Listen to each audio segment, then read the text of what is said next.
Hello, everybody. Welcome back to the It's Called Soccer YouTube channel.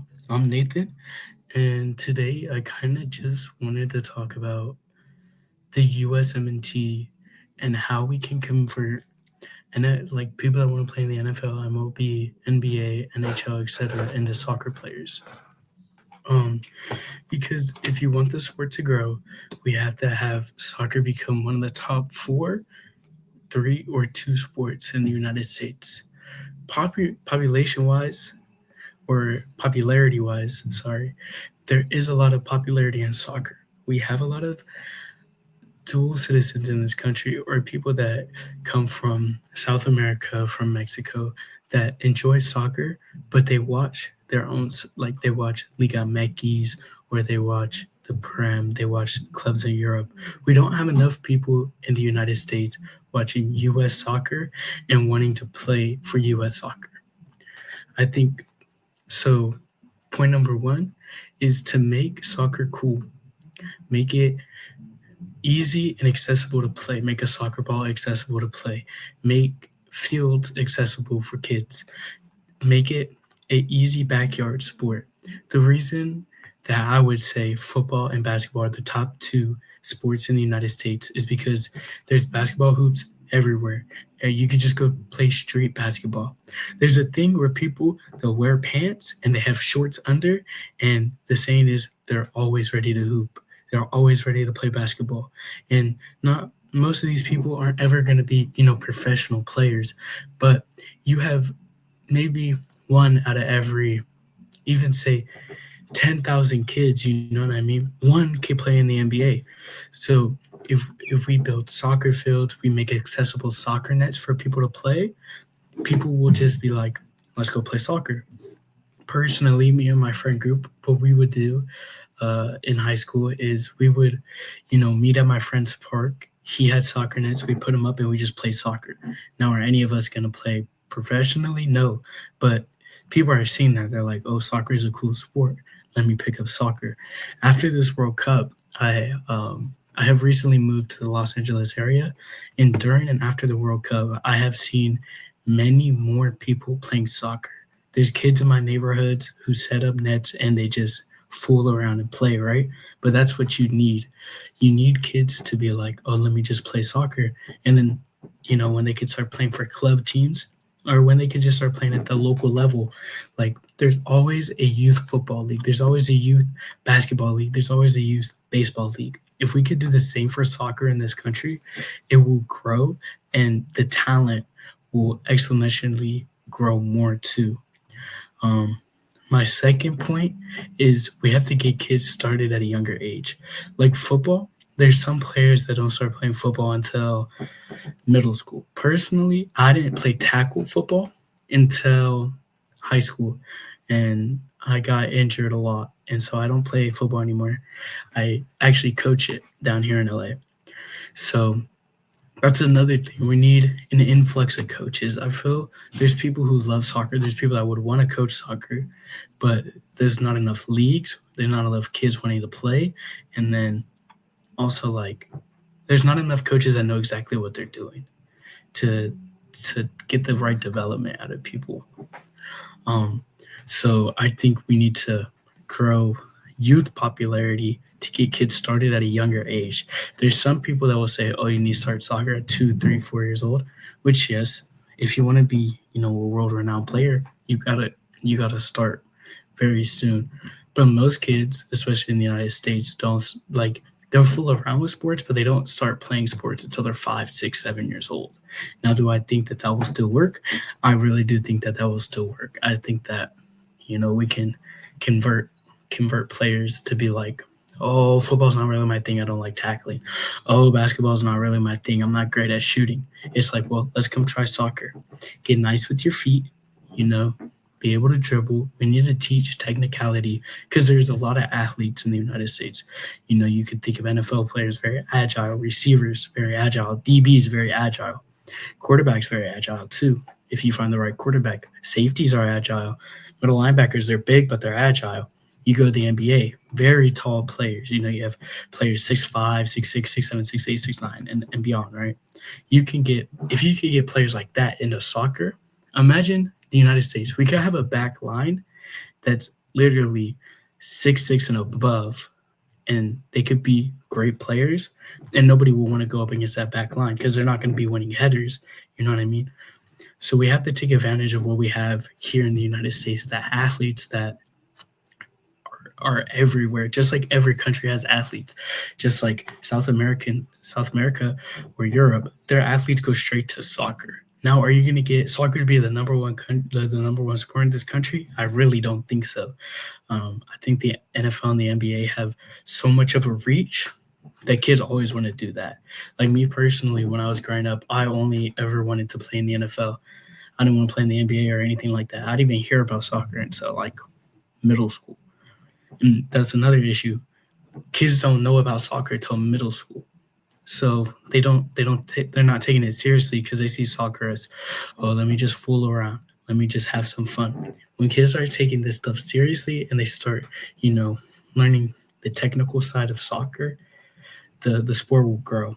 Now, are we talking the sport will grow in 2, 3, 4 years? No. If you want the USA to be a top soccer nation, so I'm talking top 8 quarterfinals, it's going to take 10, 20, 30 years. Some people might not see it in their lifetime. I will. I'm pretty young. I'm 18.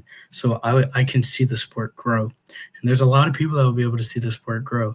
But we have to start now with it. Because even if you delay 10 years, you go, we'll really push it in 10 years. Well, you still got to wait another 10, 20, 30 years to see results. So I think we need to make soccer cool, and we need to make soccer accessible for everybody, because there's not a lot of soccer fields. If you go to an open field, there's no soccer nets. There's nothing. That's kids play football. They set up their shoes and they go, this is the touchdown, this is the out of bounds, and you play football. If we have soccer nets accessible for people, they'll set their shoes. They'll be like, this is the out of bounds, that's the soccer net, shoot and score. And then it will become cool. People will play it elementary school, middle school, high school. And then, everyone's not going to be great. You might get one kid out of every 100 high school that, can play at an MLS club. But that's the other thing. Do we really want our kids going into MLS clubs? Because I feel that MLS has not set our youth up for complete success. If you see kids that have success, they go overseas very early. Now, there is some people built in the MLS that are great players. Kevin Sullivan, Julian Hall, Xavier Gozo. Like, there's a lot of people that could play that came out of MLS academies. But the MLS has to get better with it. They have to make their academies free. They have to have access and reach to every single part of the United States, because NFL players don't just come from LA, they don't just come from Florida, they don't just come from Texas. Now, if you recruit from just those areas, you'll have some good players, right? That's where some of the best players come out of. But you could get some random player from North Dakota who might be better than all of them. You know what I mean? You have a Josh Allen. Josh Allen, he grew up in Fireball, California, which is about an hour or two from where I grew up. He went to Reedley College. Nobody knows where Reedley is. He went to Wyoming. Not a lot of people know where Wyoming is. And he's the maybe the best quarterback in the NFL. That's a conversation for NFL fans, right? Which I am, but that's not a conversation for a USMNT channel. So you could get players from really, really unknown areas and can develop them, and they could be some of the best players. Or you could get someone out of, Houston, LA, Miami, and they'll be the best player. You just got to start recruiting in every area of like the United States, because that's what football does. Football has a reach everywhere. There's a college that plays football, I would say, in about 100-mile radius of everywhere. Maybe there's definitely high schools, and that's the thing, maybe soccer, you don't have enough players, right? There's some I forget which NFL player came out of a school that played 8-on-8 football. I don't know his name. I think he's the tight end for the Packers. I don't know his name. I want to say Tucker Kraft. I feel like that's not his name. I don't think it's him. It might be him, but I don't think it is. But, he came from somewhere that doesn't play 11-on-11 football. We play 11-on-11 soccer. There's going to be some schools that can't provide 11 players that can play the sport. So maybe you go, okay, we'll play 5-on-5. We'll play 6-on-6. We'll play 7-on-7. You make the numbers fittable for everywhere so everyone can play. You know what I mean? And now in football, you need 22 players compared to 11 players in soccer, right? I think it's 11 players in soccer. Four. I don't know. We'll say 11. I think it's 11. But besides that, like we need to adjust um, our development so everyone can have a space to develop. You need to hire high level coaches, not just like, oh, the best high schools have high level coaches. No, you need high level coaches everywhere. You need personal trainers everywhere. You have all these soccer players coming to the United States to retire in the MLS, right? Because United States is, no matter your political views, no nothing. United States is the best country in the world, in my opinion, for opportunity and for everything. So if you could get some of these professional players to be like, I'm not going to give lessons. Like Messi's not going to give lessons to nobody, but Messi knows people, and he could bring them to the United States and be like, okay, you'll start giving lessons. Don't make it lessons. Obviously, you got to pay for them, and some are going to be high priced. I play the saxophone. I paid 40 for my first lesson, 60 when I upgraded my teacher, and 100 when I started getting to like the best players in the world that I was getting lessons from. I got to 100, right?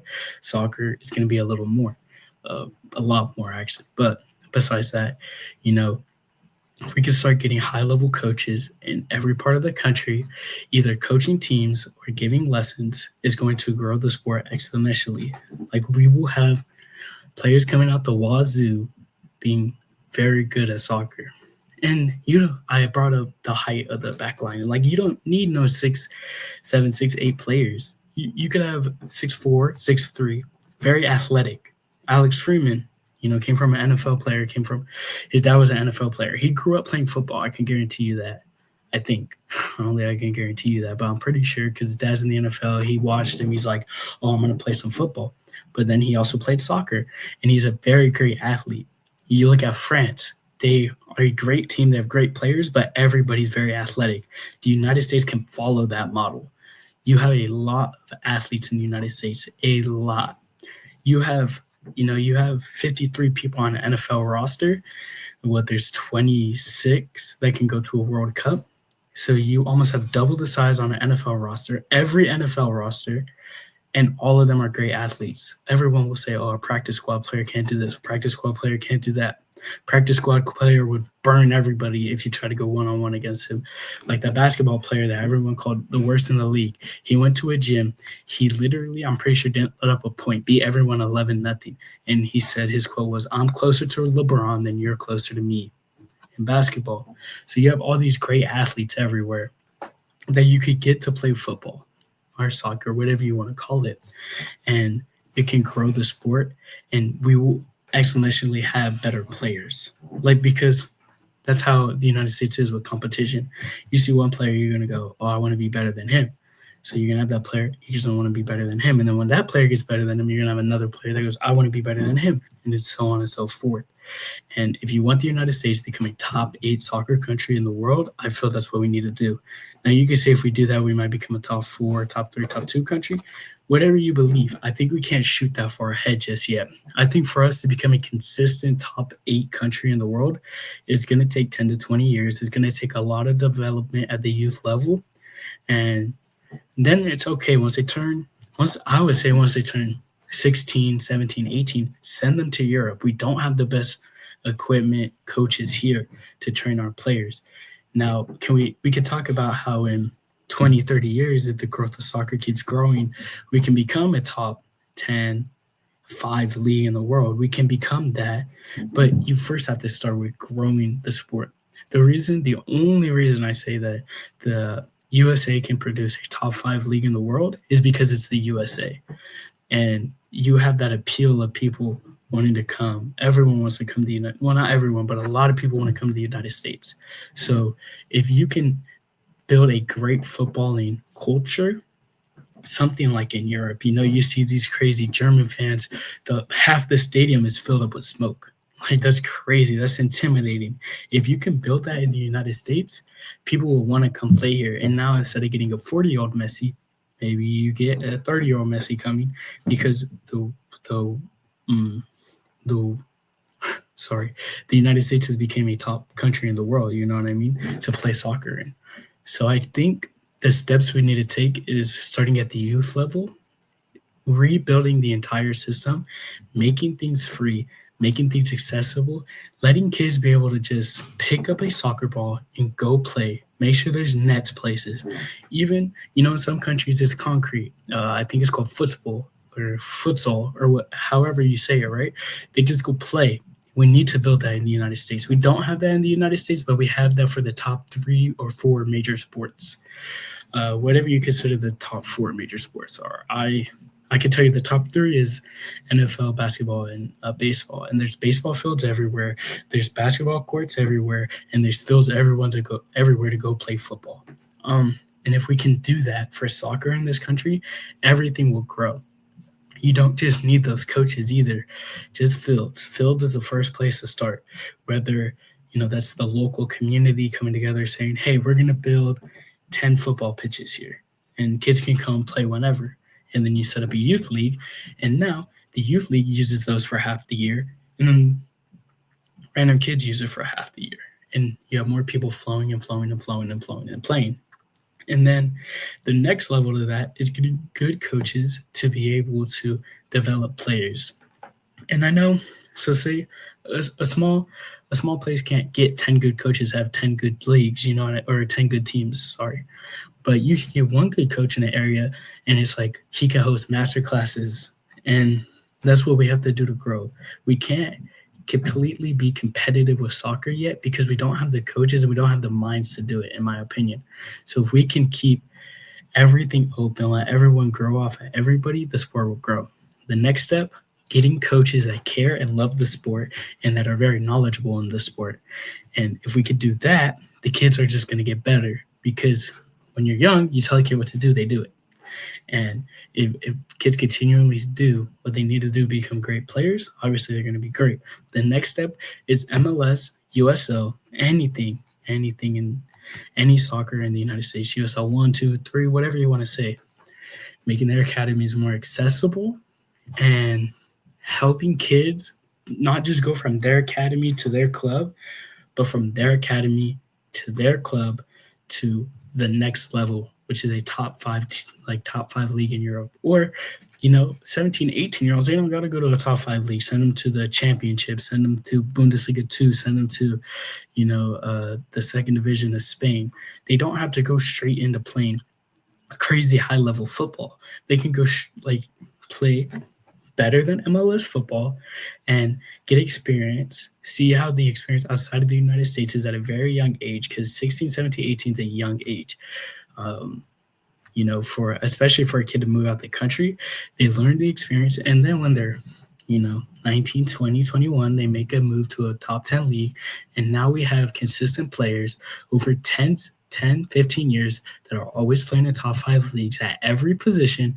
And our backups are doing that too. And now it's not just competing against the world, but we're competing against ourselves. And once the United States starts competing against themselves in soccer, and we start saying, I want to be better than him, I want to be better than him, you'll get players better than Christian Pulisic, you'll get players better than Balogun. But that's not going to be seen in, 10 to 20 to 30 years.